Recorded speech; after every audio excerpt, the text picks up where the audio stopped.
आज हम आपको कुछ ऐसे प्रश्न और उत्तर बताने जा रहे हैं जो आपको डीएलईएड साइंस के फर्स्ट पेपर में दिखाई देंगे और इनका काफ़ी आपका जो है योगदान रहेगा आपके पेपर को पास कराने के लिए। ये साइंस की बात हम कर रहे हैं। देखिए, अगर हमारा कहीं पे ये आ जाए क्या कि ऊर्ध्वपातन पदार्थ नहीं है। कौन से नहीं है ऊर्ध्वपातन पदार्थ? पहले तो सबसे पहले ये देखना पड़ेगा ऊर्ध्वपातन होता क्या है। तो ऊर्ध्वपातन होता है जब किसी पदार्थ को, कोई भी हमने पदार्थ देखा उसको ठोस अवस्था में गर्म किया जाता है। जैसे कोई ठोस है उसको हम गर्म करते हैं तो वह द्रव अवस्था ग्रहण नहीं करता बल्कि सीधे गैस अवस्था में बदल जाता है और ठंडा करने पर पुनः द्रव अवस्था में न बदलकर सीधे ठोस, मतलब ठोस द्रव और गैस होता ना, तो वो बीच की एक लेयर छोड़ देते हैं। वो द्रव नहीं बनते, ठोस से सीधे गैस और गैस से सीधे जो है ठोस बनते हैं।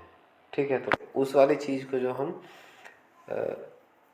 सब्लिमेशन या ऊर्ध्वपातन कहते हैं। तो यहाँ पूछा गया कौन सा नहीं है, तो ऐसा नौसादर भी है, आयोडीन भी है और कपूर भी है, लेकिन हमारे यहाँ नमक नहीं है।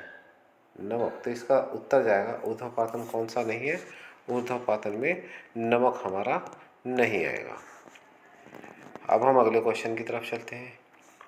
अगले क्वेश्चन में देखिए क्या आ रहा है।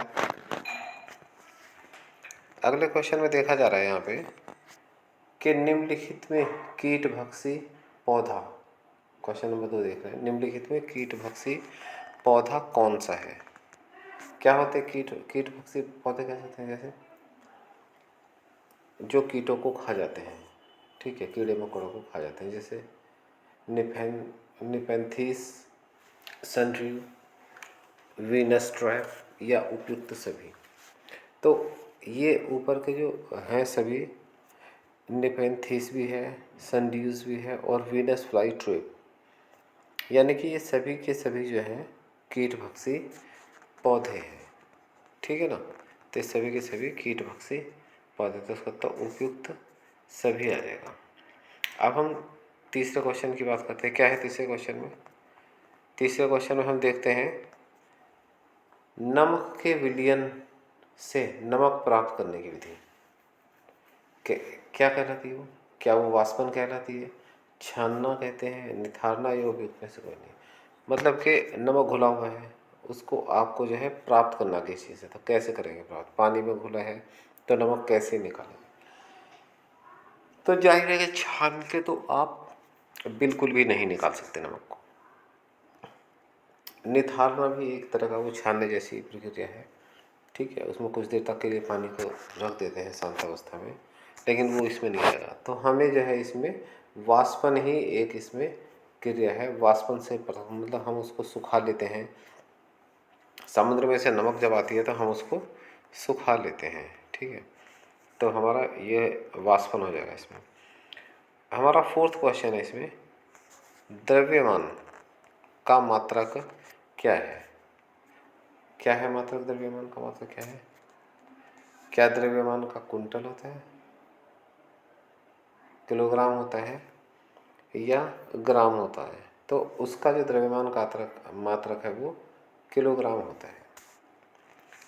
ठीक है, अभी जल्दी जल्दी हम क्वेश्चन करेंगे ताकि और भी आपके लिए पूरा जो है कोशिश करेंगे हम कि पूरा आपका जो डीएलईएड प्री का जो भी एग्ज़ाम उससे पहले पहले सारा कोर्स कंप्लीट करा दें। आप हमारे चैनल पर बने रहिए, लाइक शेयर और सब्सक्राइब करते रहिए ताकि हम आपको ऐसे ही क्वेश्चन बताते रहें। अब हम फिफ्थ क्वेश्चन है, प्रकाश संश्लेषण से उत्पन्न होने वाली ऑक्सीजन निकलती है। प्रकाश संश्लेषण क्या होता है पहले ये देख लेते हैं। प्रकाश संश्लेषण जो है, जो पौधे हैं हमारे पेड़ पौधे, वो हमें सूर्य की गर्मी में हमें ऑक्सीजन बना के देते हैं। ठीक है, तो वो जो क्रिया होती है वो प्रकाश संश्लेषण होती है। तो कौन सी प्रकाश संश्लेषण में उत्पन्न वाली गैस ऑक्सीजन निकलती है, होने वाली ऑक्सीजन निकलती है कौन सी?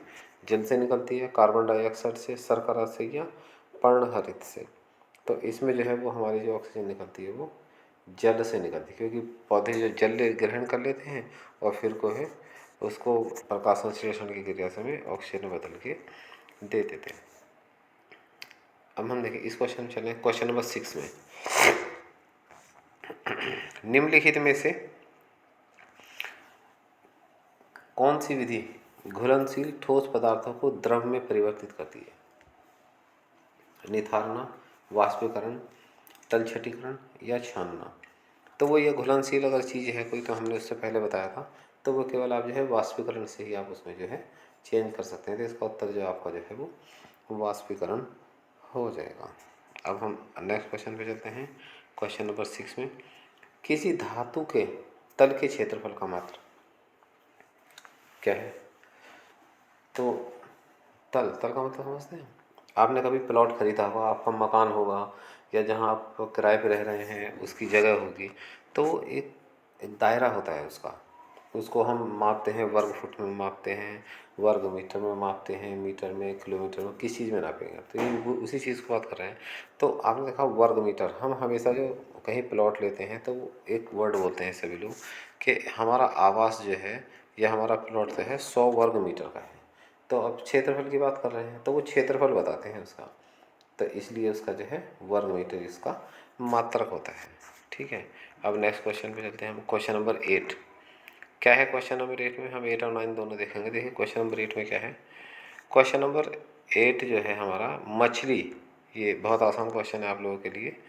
ये बताइए कि मछली जो सांस लेने के लिए कौन से अंग का प्रयोग करती है?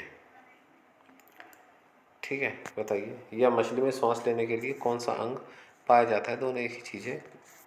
ठीक है, तो हमेशा ध्यान रखिए कि ऐसे भी वर्ड घुमा फिरा के एग्जामिनर दे देता है। तो सांस कैसे लेती है? हम तो फेफड़े से लेते हैं, तो मनुष्य तो फेफड़े से, तो पहला वाला हमारा नहीं होगा। तो अच्छा से भी मेंढक लेता है, नहीं होगा। और बचा है हमारा गलफड़ा, तो हमारे जो है उत्तर गलफड़ा हो। तो मछली सांस किससे लेती है? गलफड़े से ही लेती है। अब देखिए क्वेश्चन नंबर 9 है। 9 क्वेश्चन क्या है? पहलवान को भार उठाने में लगने वाला बल। जो पहलवान होते हैं वो किसी चीज़ को ऊपर उठाते हैं, या आप भी किसी चीज़ को ऊपर उठाइए, चाहे वो आप कोई भी भारी चीज़ हो, मतलब बहुत भारी भी ना हो। सपोज कर लिया आपने कपड़े उठा लिए, ये तो बहुत हल्का है। कोई और थोड़ा सा भारी 10-5 किलो का वजन उठा लिया, आप घर का कोई सामान ले आए, तो आपको उठाएंगे तो वो क्या, कौन सा बल लगेगा उसमें? क्या विद्युतीय बल है? आपके अंदर विद्युत बल है? वो तो नहीं लगेगा। चुंबकीय बल आपके अंदर है ही नहीं है। और एक बचता है पेशीय बल। तो पेशीय क्या था? हमारी मांसपेशी होती है जिससे हमारा पूरा शरीर बना होता है। तो ठीक है, तो हमारा जो बल लगने वाला होता है वो पेशीय बल होता है। तो इसका आंसर नंबर फर्स्ट इसका सही हो जाएगा। क्वेश्चन नंबर 10 है, मानव शरीर में सबसे बड़ी पाचक ग्रंथि है जिसमें पचता है खाना। ठीक है, क्या क्या कौन सी है? उसमें कौन सी पाचन ग्रंथि है हमारी? क्या वो यकृत है? ठीक है, क्या वो अग्नाशय है, या लार ग्रंथि, या मधुमेह है? ठीक है, तो मधुमेह तो ऑलरेडी बाहर हो गया इससे। लार ग्रंथि तो हम जब खाना खाते हैं तो वो लार हमारे मुंह से निकल के खाने में मिलती है, तो लार तो ग्रंथि होगी नहीं, तो ये भी हटा देते हैं क्योंकि उसमें पस थोड़ी रहा, वो तो केवल हेल्प करती है पचाने में। अग्नाशय भी नहीं होगा इसमें। ठीक है, अग्नाशय में ये काम नहीं होता है। तो हमारा जो है यकृत है इसका आंसर। क्वेश्चन नंबर 10 का आंसर हमारा यकृत। तो सबसे बड़ी जो पाचन ग्रंथि है वो यकृत है। ठीक है, अब हम आते हैं क्वेश्चन नंबर 11 पे। ठीक है, क्वेश्चन नंबर 11 में क्या होता है? पित्त रस का निर्माण करता है, कौन करता है? ठीक है, अब वो नीचे ऑप्शन दिए हैं, पूछ लीजिए क्या है। क्या बड़ी आंत करती? तो नहीं करते भाई बड़ी आंत। बड़ी आंत में खाना घूम फिर के जाता रहता है और वेस्टेज के रूप में बाहर निकलता है लास्ट में जाके। तो बड़ी आंत तो नहीं है। हृदय, हृदय तो दिल है।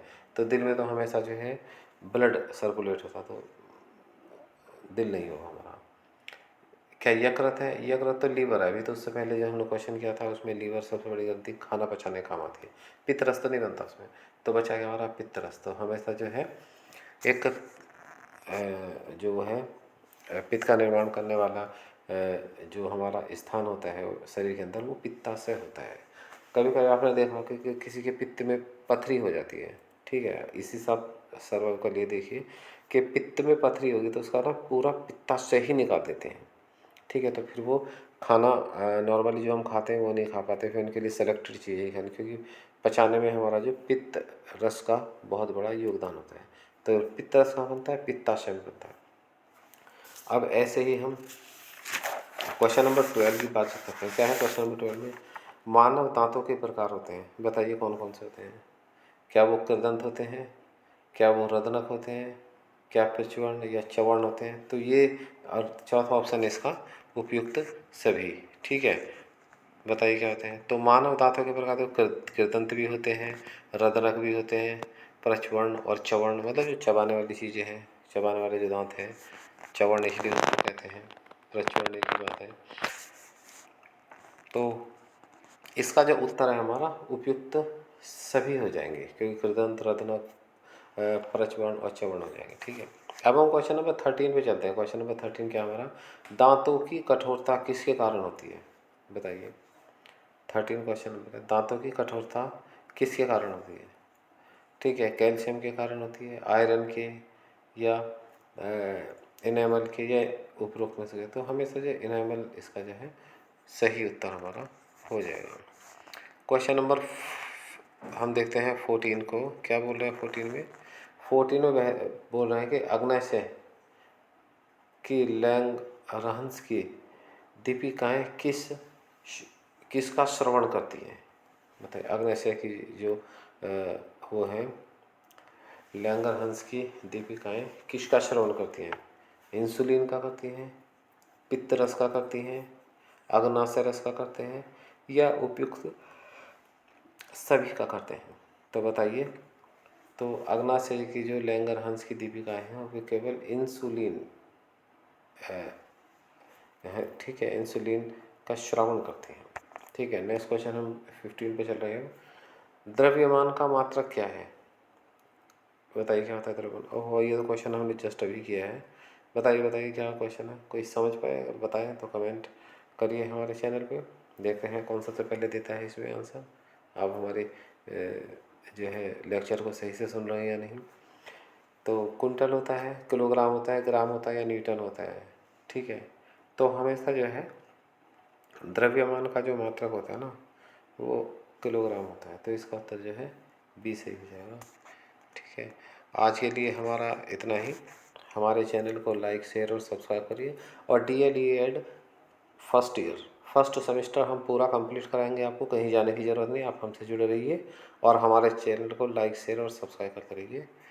धन्यवाद।